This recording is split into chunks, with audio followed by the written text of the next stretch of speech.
halo teman-teman, kembali lagi di Podcastro atau podcast Komunitas Kalimetro. Hari ini kita bakal ngobrol-ngobrol santai sama Paman Gong atau yang kita kenal sebagai Golagong ya. Saya lagi batuk nih. Oh iya. Gatel ini. Lagi musim kayaknya Paman. Iya. Ya. Jadi kita barusan makan ya sama Paman Gong tadi. Rawon. Iya, makan rawon. Apa tadi? Jenggot. Rawon jenggot di jenggot. Kawi. Padahal pelayannya nggak ada yang jenggotan ya. Sebagai nama aja biar terkenal kali. Nah, mungkin kita akan ngobrol santai aja ya soal gimana perjalanannya Paman Gong selama ini yang bergiat di literasi. Boleh kita cerita-cerita sedikit nih Paman. Dari mana? Awalnya. Tanya dulu dong. Iya, awalnya kira-kira apa sih yang men-trigger atau yang memicu Paman untuk bergerak di bidang tersebut? Waktu kelas 4 SD saya jatuh dari pohon. Lalu kehilangan tangan, diamputasi. Nah, saat itu orang tua saya meminta saya untuk supaya tidak minder ya. Jadi orang tua saya baca buku. Kalau kamu baca buku, kamu lupa bahwa kamu tuh berlengan satu. Gitu. Jadi itu mulai di situ literasi mulai saya geluti karena tiada hari tanpa buku baca. Saya sih memang kebanyakannya baca bukunya waktu itu buku fix, buku cerita, novel-novel, terjemahan yang ada di Balai Pustaka, buku Pujangga Baru, ya, Tom Sawyer, buku kayak dulu Balai Pustaka bagus-bagus tuh, Sidul Anak Jakarta, terus Keliling Dunia dalam waktu 80 hari, Winnetou, Karl May. Itu mulai kelas 6 SD saya udah bikin sandiwara radio. Oh, sandiwara radio tuh kayak gimana modelnya Pak? Pakai ini apa tape recorder, masuk ke kamar, saya tulisin di pintu kamar jangan ganggu, sedang rekaman. Nah, udah di dalam kamar, bawa panci, bawa gelas, bawa piring, itu sound efeknya tuh. Kalau misalnya, pokoknya udah mulai bikin sandiwara radio. Kasetnya itu disebar di komplek di sekitar kayak gini nih. Nanti saya tanya mana, pindah ke si A, mana pindah sampai nggak balik lagi. Itu padahal artefak itu kalau bisa diselamatkan aja. Menarik banget ya. Dari awalnya jatuh terus langsung bergiat sama buku sampai SD bikin komik, SD bikin komik, SMA bikin SD bikin sandiwara radio, SD bikin sandiwara radio, SMP bikin komik, SMA bikin majalah. Udah semakin tuh. Tinggi, sekolahnya semakin meningkat nah, ya. SMA udah mulai dimuat di Jakarta, di majalah-majalah Jakarta. Udah dapat honor. Udah. Jadi memang ada proses panjang. Banget pasti gitu. Panjang. Masa kecilnya di mana, Paman? Di Serang, Banten. Serang, di Serang. Lahir di Purwakarta tahun 63. 65 pindah ke Serang karena ibu orang Pandeglang, orang Serang. Terus kok bisa muncul nama Golagong itu? Bagaimana ceritanya, Paman? Apakah masih ada berhubungan sama kejadian yang tadi atau? Enggak, beda. Oh, beda. Jadi tahun 88 itu saya melamar ke Gramedia Majalah. Saya sambil menyerahkan novel pertama judulnya Balada Siro yang akan difilmkan nih. Katanya sih awal tahun tayang di bioskop. Nah, di situ saya pulang bilang sama ayah, sama bapak, Pak, diterima di Gramedia Majalah. Bapak saya bilang itu Balada Siro ya. Bapak saya bilang, oh alhamdulillah gol. Terus kata emak, saya manggilnya emak, alhamdulillah mak. Ya kamu kalau nulis nanti harus seperti bunyi gong. Gitu ya? Menggema. Nah, terus kalau kamu sukses harus ingat bahwa itu semua dari Allah. Oh, gitu ya. Iya. Terus kebetulan harus nyari nama pena. Karena nama asli saya Heri Hendrayana Haris tidak marketable. Gitu. Nah, jadi malam-malam tuh saya sholat gitu ya.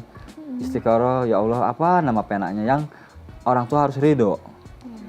Ridho Allah, ridho orang tua. Jadi pas makan pagi sarapan, saya kakak saya bilang, Nama samarannya Cebing Cekov aja, karena saya suka cerpen Cekov. Terus ada adik saya bilang Siki Nangka tuh, Siki tuh biji. Oh. Jadi biji nangka, Biji jelek nangka. banget ya. Terus kembang sepatu.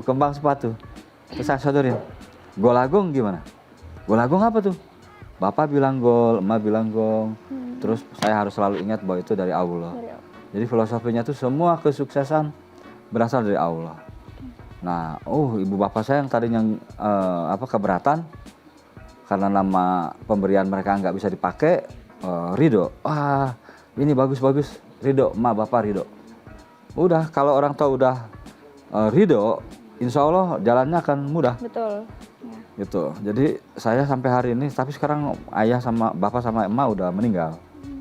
Paling saya suka bilang ke kakak, ke istri.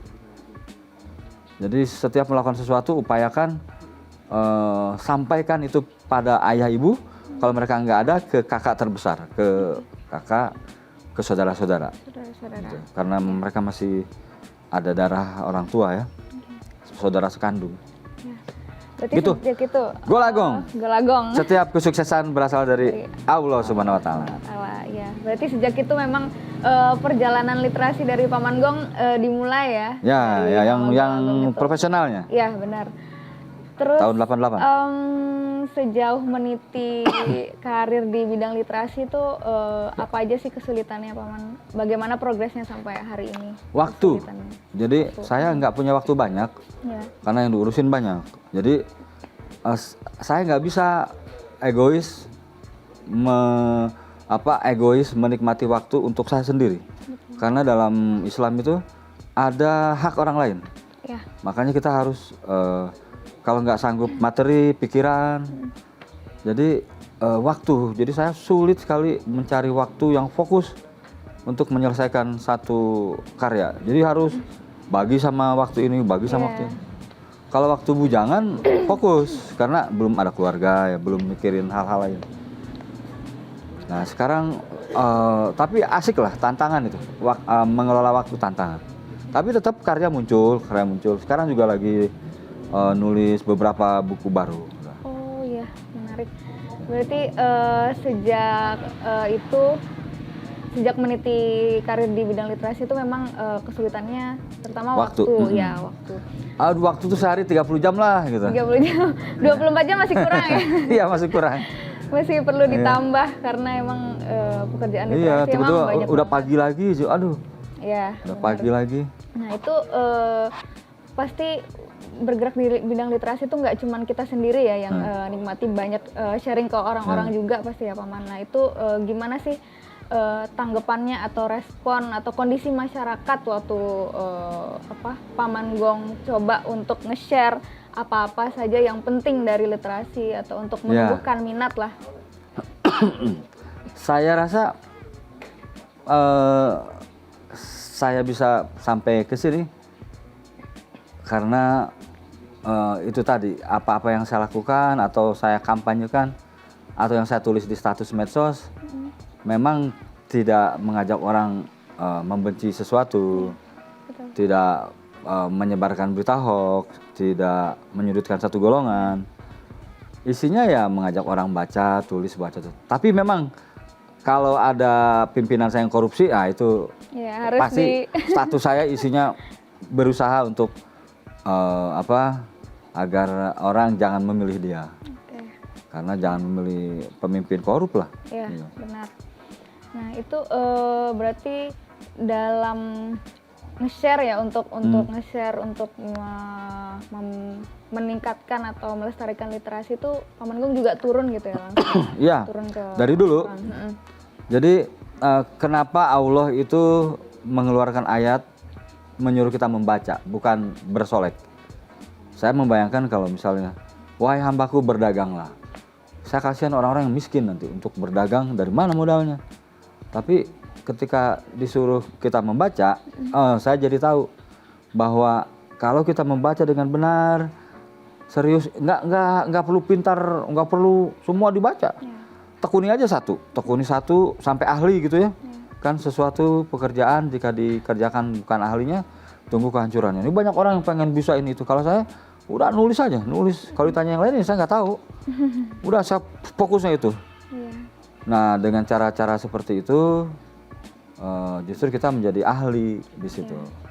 Satu fokus tapi didalami gitu Paman. Ya, didalami. Nyambung aja pertanyaannya.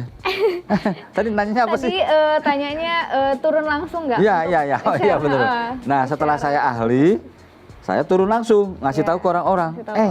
Ini kamu ngeluh nggak punya modal, kamu ngeluh kuliah sulit duit, ini baca. Nah, saya bikin Rumah Dunia, hampir orang-orang yang memang fokus bisa mengatasi persoalan-persoalan ekonomi. Ya sekarang akhirnya mereka yang saya sebut berdaya dengan buku itu. Jadi orang sering lupa bahwa surat Al-Alaq itu dimaksudkan untuk memberitahu kepada kita bahwa membaca itu bernilai ekonomi tinggi. Itu Rumah Dunia itu sejak kapan ya kalau nggak tahu Paman? Dimulainya 98. 98 di garasi rumah, di teras, terus ke belakang, ke halaman belakang. Itu kalau boleh tahu. Mas kawin buat istri itu. Oh itu ya? Iya, mas kawin. Ya Mah ya, nonton ya. Itu bentuknya maksudnya buku atau komunitas gitu Mas? Kayak gini. Kayak gini, ngobrol, terus teater. Pokoknya sastra, jurnalistik, dan film. Sastra, jurnalistik, dan film, menarik. Jadi di lain itu kami nggak sanggup. Nah, stimulus-stimulusnya berupa pembacaan puisi, bikin film, terus menggambar, berteater, alih wahananya ya dari teks ke digital misalnya, ke musik. Nah, tapi kegiatan intinya adalah sastra, jurnalistik, dan film 3 itu. Terus dari Rumah Dunia itu nih Paman, dampak apa sih yang paling dirasakan, entah itu dari teman-teman Rumah Dunia sendiri atau dari sekitar lingkungan gitu, atau bahkan jauh dari lingkungan Rumah Dunia, itu apa efeknya? Jadi sesuatu yang dikerjakan tidak direncanakan, jadi saya merencanakan by design. Jadi saya rencanakan silabusnya, jadi tahun ini terus. Ya, ada target khusus. Ada targetnya. Misalnya gini, periode pertama itu tidak saya ajak keluar. Tapi dunia dipindahkan ke rumah. Saya kasih tahu, misalnya ada relawan, kamu sudah seberapa jauh pergi? Belum pergi kemana-mana Mas. Ya udah, sini dulu. Diajarin nulis, nanti saya bawa ke kota lain yang dekat. Pulang, tuliskan. Saya ajari orasi terus. Nah, jadi memindahkan dunia ke rumah. Nah, sekarang fasenya membawa mereka ke dunia sesungguhnya. Keluar langsung. Ya, kayak Rudy nih sekarang. Saya bawa, bukan Rudy aja, banyak. Ke perempuan juga saya kenalin nih, ada perempuan jenis-jenis ini. Rudy juga, Rudy ya. Jadi gitu, makanya saya banyak menikahkan pasangan ini, relawan. Oh, baik yang cinlok berarti. Iya, cinlok gitu. Udah berapa pasangan ya? Nah, berapa pasangan? Ada kali 7 pasangan. Menarik. Ya, ini bisa kali metro sama Ciloang ya. Kawin silang. Oke. Di sana banyak stok gadis soleha. Gadis ya. Di sini juga banyak, di ini aja di mix untuk melanggengkan ini literasi supaya lestari. Ini Paman, hari ini tuh sebenarnya banyak sekali kan respon dari orang-orang terkait literasi ya, entah itu pasti banyak yang positif, tapi ada juga yang orang-orang yang memang mereka tuh pesimis sama literasi. Artinya kayak di daerah 3T misal. Yang pesimis itu yang orang-orang pinter. Orang-orang yang punya kebijakan, orang-orang yang nggak mau repot gitu. Jadi sebetulnya nggak adil. Saya lihat misalnya dosen gitu ya, kan di situ ada Tridharma perguruan tinggi. Harusnya dosen-dosen itu memang benar-benar, kan penelitiannya dosen itu rata-rata untuk dirinya, untuk mengejar karir gitu ya, untuk bisa S3, S4, S5, es krim. Jadi saya lihat sampai hari ini saya menunggu dukungan dari para profesor gitu ya. Mereka misalnya deklarasi, tapi mereka lebih suka bikin penelitian untuk, tapi memang ketika kita harus bijaksana, oh barangkali memang dia proporsinya di sana, ya kita dukung aja. Jadi kita tunggu aja teori-teorinya gitu. Nah, saya ketika jadi Duta Baca Indonesia meminta ke mereka ada satu undang-undang yang harus hulu hilir ya. Jadi hulu itu harus berperan maksimal. Ada Undang-Undang Sistem Perbukuan nomor 3 tahun 2017 yang tidak diotak-atik oleh mereka, harusnya jadi perda, udah 5 tahun. Nah, harusnya para akademisi itu yang bergelar profesor, doktor, cobalah tengok Undang-Undang nomor 3 tahun 2017 tentang sistem perbukuan. Itu kalau dibuat naskah akademisnya, terus eksekutif, legislatif duduk, lalu legislatif mengeluarkan undang-undang atau perda sama bupati sama gubernur terutama. Perda di wilayah itu ekosistem perbukuan di kita akan sehat. Betul. Ya. Kan? Jadi ada payung hukumnya. Dilindungi gitu ya, Pak. Iya, jadi saya nungguin. Jadi Indonesia ini sering disebut budaya minat bacanya rendah. Saya sebagai Duta Baca menolak itu. Jadi yang ada itu adalah mengakses buku ke perpustakaan itu sulit. Sulit itu sebenarnya masalahnya. Di daerah luar Jawa, Ya. di Jawa poya-poya. Poya-poya. Ya, nah itu tuh yang harus dipecahkan. Negara sekarang sedang berupaya lewat Perpusnas dan Kemendikbud untuk memperbanyak buku. Nah, untuk membuka perpustakaan desa, termasuk juga partisipasi publik masyarakat yang tadi itu yang melihat, kemudian mereka membuat taman-taman bacaan. Nah, kita jungkir balik. Nah, justru yang menarik itu dua variabel ini. Kan ukurannya itu 3, Indonesia disebut minat baca rendah. Ya. 1, budaya membaca. 2, matematik. 3, sains. Variabelnya. 3. Okay. Nah, kami di budaya membaca berusaha meningkatkan itu. Makanya bikin taman bacaan masyarakat, perpustakaan nasional, membuat program-program ke desa-desa dengan perpustakaan keliling, Kemendikbud dengan gerakan literasi nasional. Tapi 2 variabel ini, matematik sama sains mana? Gitu. Jadi yang kena getahnya selalu minat baca rendah, padahal ada matematik dan sains. Ada faktor lain gitu. Iya. 2 variabel itu yang saya lihat adem ayem aja. Ayo bikin dong taman matematik masyarakat misalnya, sehingga para jago-jago matematik itu turun ke daerah, turun bener-bener gitu. Jadi kita berjibaku sama-sama. Ada forum Taman Matematik Indonesia, forum Taman Sains Indonesia. Itu jadi ketahuan tuh siapa yang expertnya. Jadi masyarakat seneng tuh. Ini kan yang bergelut penulis, sastrawan.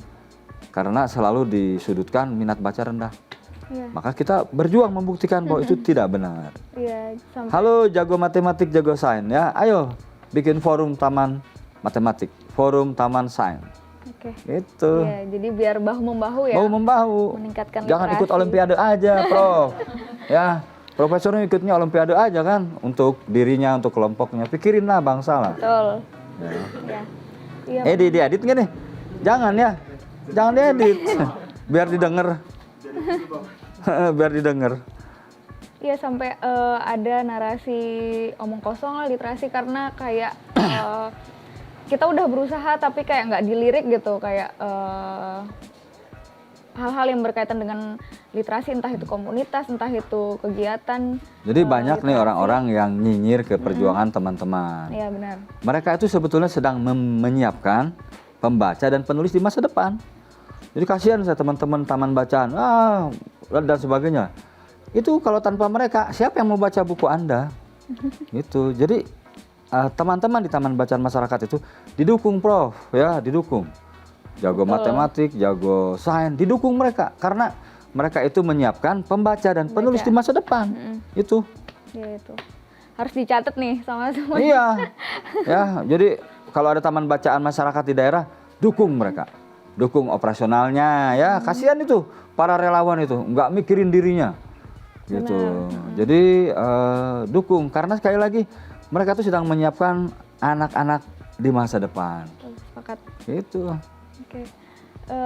Selain ini, Paman, selain kita bahu membahu ya untuk meningkatkan minat literasi, untuk dari kita sendiri nih, katakanlah orang-orang yang emang juga mendukung, orang-orang yang dalam tanda kutip melek lah soal literasi ini tuh, apa aja sih pola-pola yang bisa kita usahakan lebih getol lagi nih untuk mengusahakan itu? Jadi ada 6 literasi dasar. Ya. 1 literasi baca tulis. Baca tulis. 2 literasi sains. Literasi keuangan. Literasi digital. Literasi numerasi. Literasi budaya dan keluargaan. Saya akan implementasinya ya. Kalau saya atau mungkin ada seorang ibu datang ke sini misalnya, lihat lagi jualan nih misalnya, tiba-tiba ini banyak buku, pinjem dong buku itu. Ternyata itu buku tentang cara membuat brownies, ya. Maka dia membaca tuh, membaca di rumah. Literasi baca dulu tuh, belum ada tulisnya. Tiba-tiba dia terinspirasi. Waduh, ini brownies asik sekali. Lalu di rumahnya dia praktik, masuk literasi sains. Jadi masuk literasi sains tuh bukan lomba-lomba, bukan. Olimpiade, bukan. Oh, bukan. Tapi si orang itu, ya yang tadi baca, jadi berdaya. Lalu dia praktik tuh, bikin brownies. Wah, ini warnanya jangan pakai pewarna, tapi dia ambil daun apa? Salam, daun pandan. Diambil. Jadi pewarna tuh. Lalu toppingnya tuh. Jadilah literasi sains. Udah 2 tuh, literasi baca, literasi sains. Lalu tiba-tiba ada anaknya, Bu, dijual aja Bu, difoto tuh. Trek ya, difoto, dijual di internet. Literasi digital. Digital maksudnya. Ya. Tapi kata dia anak lagi, Bu, ini kurang asik nih, nggak ada logonya. Udah bikin tuh logonya. Ya. Lalu dia bikin kemasannya, naikin tuh logo. Kalimetro ya. Nah, itu literasi numerasi. Numerasi ya. Jadi numerasi itu membaca. Jadi numerasi itu bukan sekadar angka. Tapi kalau misalnya si anak itu tiba-tiba masang tanda rambu 20 meter lagi jangan nengok ya. 10 meter lagi hati-hati jantung copot. 5 meter lagi jangan lihat ke kanan. Pas sudah sampai ada brownies. Nah, itu literasi numerasi tuh. Oh, iya. Membaca ada angka, ada simbol ya, infografis, itu literasi numerasi. Tuh udah 3 tuh. Ya, literasi baca, literasi keuangan, literasi digital, digital, literasi sains. Nah, menghasilkan uang. Lalu dia sama ibunya, wah, laku literasi finance, literasi keuangan. Terus literasi literasi budaya dan keluargaan. Karena pesanan jadi banyak. Akhirnya dia mengajak warga untuk gabung ya. Home industry. Wah, panjang ya perjalanan. Iya, satu lagi apa ya? Literasi ini, tulis. Jadi setelah semuanya jalan, ada orang nih wartawan. Wah, ini menarik nih, ditulis. Lalu ada penerbit, jadiin buku. Maka dibuatlah success story. Udah komplit tuh. Itu tuh yang namanya 6 literasi dasar memberdayakan masyarakat. Kalau dalam istilah Perpusnas, literasi untuk kesejahteraan. Makanya perpustakaan di seluruh Indonesia sekarang direvitalisasi. Tidak sekadar untuk bikin skripsi, tapi tadi literasi untuk kesejahteraan masyarakat. Disebutnya perpustakaan berbasis inklusi sosial. Tidak lagi eksklusif. Jadi emang semua bakal kena ya manfaatnya karena inklusif itu tadi. Oke, menarik sekali. Dengar-dengar Pak Gol kemarin dinobatkan sebagai duta baca ya Indonesia sejak 2021 hingga 2026 ya kalau saya nggak salah. 25. Oh, 25, oke. Kalau nambah 1 tahun ya nggak tahu lah. Nambah nih, nambah. Jangan, periode. Ada banyak anak muda. Cukup 1 periode. Oke. Itu kegiatannya seperti apa, Paman? Kalau duta baca? Ada tugas pokok saya sebagai duta baca. Misalnya yang paling urgen itu kampanye membaca. Kampanye membaca udah pasti. Mengajak orang menuliskan gagasan-gagasannya. Jadi tanggung jawab kita adalah menuliskan kembali apa-apa yang sudah kita baca. Kalau versi Rudi itu zakat penulis katanya zakat pembaca adalah menulis ya. Nah, Rudi itu zakat. Terus memberikan pelatihan-pelatihan. Ini ada yang lucu nih, harus melayani setiap orang. Datang foto, tanda tangan. Makanya kalau misalnya di satu tempat ada yang meminta foto, saya foto. Ada orang yang ragu-ragu mau foto ya? Iya. Jadi pokoknya saya layani. Ditawarin. Jarang-jarang ada. Saya mah cuek aja. Karena kelihatan gesturnya ragu-ragu, mungkin takut. Mau foto ya? Ayo mau foto. Antri mau satu-satu, ayo dilayani Mas. Itu kata Perpusnas, dengan cara itu mudah-mudahan menyemangati. Terus membuat ini kampanye-kampanye dalam bentuk infografis. Tadi mengadakan seminar, menulis buku. Ada lagi nih yang narsis, menyelenggarakan kegiatan-kegiatan jumpa fans. Kayak sekarang nih, harus mau saya. Iya. Kayak gitu. Apalagi di traktir rawon, mantap. Rawon legend. Iya. Nah itu kira-kira seperti itulah. Satu lagi, mendokumentasikan kegiatan-kegiatan literasi di setiap kota. Nah, Rudi nih videografernya. Mewawancarai pejabat, mewawancarai tokoh literasi. Tuh, dan itu semua ada di Golagong TV. Golagong TV ya, oke. Teman-teman bisa cek Golagong Bikin TV. skripsi, tesis, Golagong TV. Tentang literasi semua ada di sana. Lengkap ya? Lengkap. Di sana, oke. Kemarin sempat safari literasi juga ya, Pak? Iya. Itu kemana aja dan ngapain aja? Jadi setelah saya jadi duta baca, saya bertanya, apa hak kewajiban? Kewajibannya adalah 12 kali kegiatan setahun. Dalam 1 tahun? Didanai sama Perpusnas. Saya bilang kurang. Sebulan 1 kali kurang. Iya, kurang. Boleh nggak saya improvisasi? Boleh. Jadi saya combine tuh, ada dari Perpusnas dana 12 kali, lalu saya kerjasama dengan komunitas, ada yang dibayar, ada yang gratis, ada yang dibayar makan dan sebagainya. Pokoknya happy. Ada kerjasama dengan sponsor, dengan perusahaan. Nah, ada yang kayak gitu. Kalau misalnya saya disponsori, lalu saya belusukan. Nah, dicobalah September 2021 safari literasi hanya di Jawa Barat sampai Banyumas. Jadi cuman Bandung, Kuningan, Majalengka, Cirebon, Indramayu, Tegal, Purwokerto, Ciamis, udah. Nah, sukses tuh. Menerbitkan 1 buku. Kan rasio di Indonesia tuh sekarang bukan 1.000 orang satu membaca, enggak begitu. Yang terjadi adalah 1 buku yang nunggu 90 orang. Jadi nggak ada penulisnya, Boy. Ya, nggak ada penulisnya.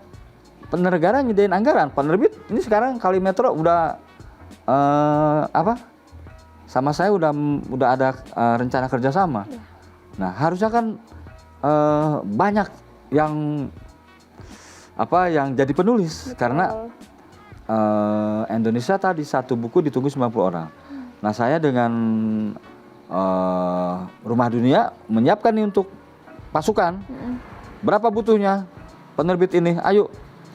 Nah, jadi setelah sukses di safari literasi pertama, ada banyak permintaan. Maka mulailah Januari tanggal 18 tahun 2022 safari dari Jakarta sampai ke perbatasan Timor Leste. 3 bulan, 200 kegiatan, 40 kota. Bayangin tuh. Jadi yang begini nih, tiap hari tuh. Seperti ini nih, nanti yang datang nih. Besok kemana? Oh, ke situ. Nanti udah di situ ke saya ya. Iya. Terus 5 kali tuh. Lagi jalan dicegat. Kan dinaikin di medsos ya. Yeah. Mas lewat ini ya? Ya mampir sini. Ayo mampir. Ada rawon nggak? Ada. Ayo mampir. Kalau nggak rawon, apalagi duren ya? Duren. Ada duren nggak? Ada nasi apalagi selain rawon? Duren ada tuh nasi padang ya? Nasi padang. Yeah. Jadi happy. Nah itu bayangin 200 kegiatan. Dari situlah kami membuat jejak pendapat ya, random. Ketemu tuh persoalannya. Ya persoalannya itu akses ke perpustakaan sulit, buku sedikit. Iya. Distribusinya tidak merata. Benar. Berarti bukan karena minat bacanya rendah, tapi karena emang aksesnya yang kurang. Nah, Perpusnas itu udah berupaya. Mobil-mobil perpustakaan keliling disebar, perpustakaan desa dibuat. Nah, saya mendatangi itu, mencoba meningkatkan kapasitas mereka. Saya kasih pelatihan kayak gitu. Oke, berarti sambil bergerilya sambil kuliner juga. Wes, itu kuliner. Pasti ya. Oke. Sebagai ini Paman, sebagai duta baca, kira-kira saran atau tipsnya buat kita di sini nih. Sekali lagi, jangan menghina negerimu sendiri, Boy. Prof, dokter, semua lah ya. Kita semua, jangan menghina negerimu. Negerimu ini sekarang sedang, terutama saya bicara konteksnya literasi ya. Semua orang sedang berupaya membantu, terutama di forum Taman Bacaan Masyarakat, di komunitas sastra, di penerbit-penerbit, ya ada koran. Itu semuanya sedang berupaya dan itu sudah hasilnya udah ada. Indonesia udah lagi menanjak trennya. Jadi jangan lagi mengutip-ngutip para pejabat terutama kalau lagi peristiwa-peristiwa penting, lagi ada seminar, jangan lagi begini. Indonesia nomor 2 dari bawah. Hahaha. Jangan lagi, nanti itu jadi minder. Tiap hari terus begitu. Jangan, itu nanti hati-hati dengan pikiranmu. Ini kata Lao Tse nih. Orang Cina yang suka kita kafir-kafirkan. Jangan, hati-hati dengan pikiranmu. Karena itu akan jadi tindakanmu. Hati-hati dengan tindakanmu, karena itu akan jadi kebiasaanmu. Hati-hati dengan kebiasaanmu, karena itu akan jadi karaktermu. Bener nggak ya? Lupa lagi dari saya. Pikiran. Hati-hati dari pikiran jadi tindakan jadi kebiasaan jadi karakter. Oke. Itu. Ya, jadi karakter pejabat kita ya begitu. Ya, kecuali di belakangnya ada agenda politik anggaran. Nggak apa-apa ya. Anggaran untuk masyarakat nggak apa-apa. Oke. Gitu.